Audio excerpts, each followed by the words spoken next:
तो वो वाकई इस सर्द मौसम में समंदर में कूद गया। काफी देर खुले समंदर में तैरते रहे। बस एक उमर ही बचा था, वो भी पागल हो गया। ये जो खातून आपके साथ हैं, क्या आपकी गर्लफ्रेंड है? आलिफ असलान, मेरी होने वाली बीवी। मैं सिर्फ तुम्हें ये बताना चाहती हूँ कि जब ये तुमसे मिल रहा था तो मेरे साथ भी ताल्लुक में था। जाने मन बहुत से लोग जब आलिफ को देखते हैं तो उनकी पुरानी मोहब्बतें खत्म हो जाती हैं। सैलरी बढ़ने से पहले का ये हाल है तो बढ़ने के बाद क्या होगा? अब हमें बहुत कुछ कंट्रोल करके चलना होगा। यार इतनी ठंड क्यों लग रही है? हीटर खराब हो गया है क्या? नहीं, मैंने बंद कर दिया।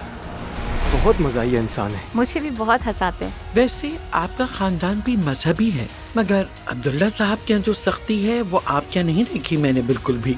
बाबा भी कोई सख्त इंसान नहीं है। कल जैनब मैडम के घर गया था, पिज़्ज़ा नाइट पे इनवाइटेड था। अर्तुरुल साहब भी वहाँ थे। हम इस पार्टनरशिप से पीछे हट रहे हैं नस्लियान। मिस्टर अर्तुरुल के असिस्टेंट ने कॉल की थी। उसने बताया कि मिस्टर अर्तुरुल अब सप्लाई बिजनेस में दिलचस्पी नहीं रखते।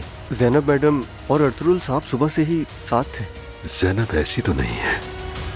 तुम्हारे शौहर ने जो कुछ भी किया है, मुझे नहीं लगता कि हमें उसको हल्का लेना चाहिए। मेरा ख्याल है तुम्हारा शौहर प्लानिंग से आगाह है। तुम हिम्मत नहीं हार सकती दुआ, बिल्कुल नहीं।